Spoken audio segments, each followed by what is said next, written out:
Hey everyone, welcome back to the channel and welcome to Season 2, Week 15 of the DC Sports Digest. Not really a great week from DC Sports, but we're here to recap it, so without further ado, let's just get started.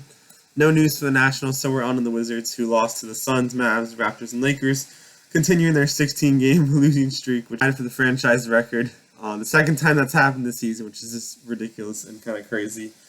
We even had Ronnie get an MVP chance, because these games are not close either. They're blowouts, which is just sad and frustrating. We'll see if they drop their 17 straight and get a new franchise record. Yeah, hopefully we can get a win at some point soon. But yeah, the trade deadline coming up next Thursday, so we'll see who's dealt. As much as I appreciate what Kuzma's done for the team, he's been long overdue to leave and be dealt somewhere. His value has gone a lot lower. So we'll see what happens, but I mean, he can just go just because it's just not the right fit, I don't think. This week we have games against the Timberwolves, Hornets, Nets, and Cavs. And that's all I got for the Wizards. On to the Caps, didn't do so well either. They did beat the Flames, lost to the Canucks, and then took an OT loss to the Senators. The power play was not looking good against the Senators. They allowed two shorthanded goals somehow.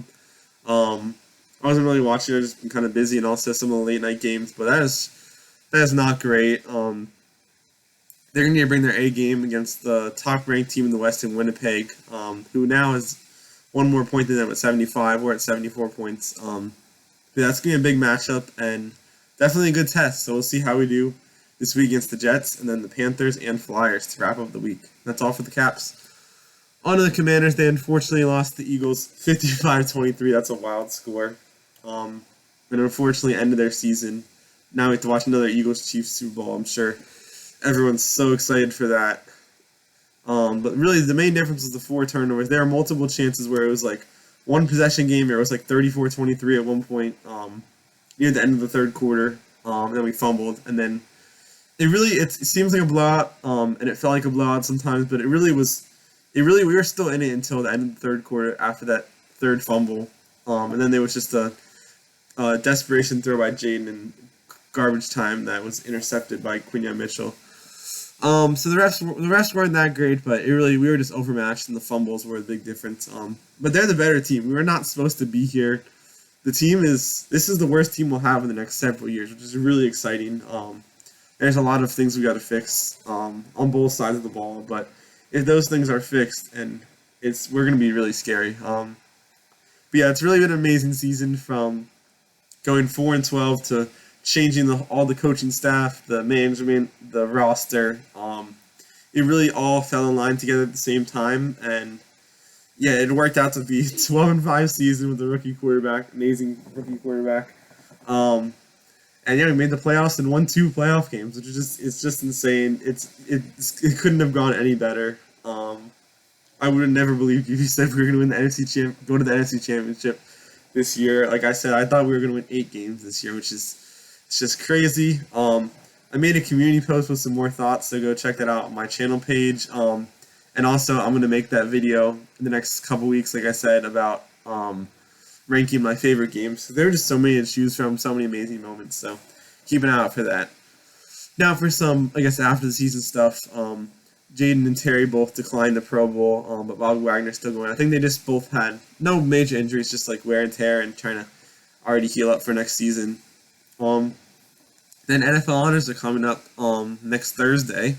We'll see. Hopefully, Jaden win Rookie of the Year. That's, I would say, almost a lock. Like, I don't know how he doesn't win. And potentially, Dan Quinn can win Coach of the Year, so hopefully he does. He's really done a lot. People are saying he's a bad hire, like a backup hire, but he's been amazing. More than I could ever ask for as well. Yeah, the off-season's really beginning. They had, like, Senior Bowl and, like, Shrine Bowl and stuff where Adam Peters and Lance Newmark, they've been talking to scouts or they've been scouting and talking to players. And then we have the combine in a couple weeks, and then free agency in about a month or so. So things are gonna keep going in the off season. And yeah, coming up we got Pro Bowl and NFL honors. That's all I got for the Commanders. Weekly awards. I'll give Player of the Week to Zach Ertz. 11 receptions, 104 yards against your former team. That is really good. Team of the week, I really could not find one because none of the teams played well, honestly. I guess I can kind of just give it to the Commanders for their season, but technically that's not team of the week because they did not play well this week. But I guess I can just give it to them for an amazing season. But yeah, I'm sorry to say, it just wasn't really anyone super deserving. So that's why I put no one for my weekly awards. And that's all for this video. So again, check out the Instagram. I actually did make a new post about the end of season. I just found some random stuff in my camera roll, like final scores and stuff like that. So make sure to check out that post. And yeah, thanks for watching, and I'll see you in the next one. Bye.